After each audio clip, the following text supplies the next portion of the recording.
Behind us are the remnants of the Dorn dairy that was here in the early 1900s up to 1940 when it was abandoned. It was actually a two-story structure. It had a wood hayloft up above and down below where they milked the cattle, and they actually had some milk storage down behind. As we walk along the trails, there are also some other remnants of places like where they had the young cattle, some places where they had some grain storage, and also where they had milk storage. In Topeka, we're kind of on the border between the Flint Hills grasslands and the eastern woodlands of Missouri.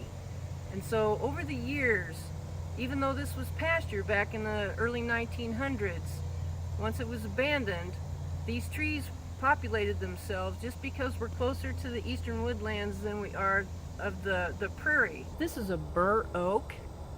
It's becomes a very large tree, a very wide oval-shaped tree. It has giant acorns on it. One of the ways you can tell it's a bur oak is by the acorns. These are the seed pods from a Kentucky coffee tree.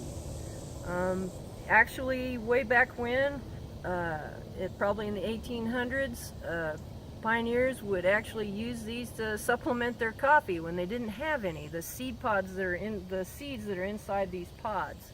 This prairie actually used to be a giant alfalfa field way back when in the early 1900s when the dairy was here, and now we're trying to restore it back to native pasture. There's some wildflowers, some black-eyed Susans, and some other wildflowers out in the pasture.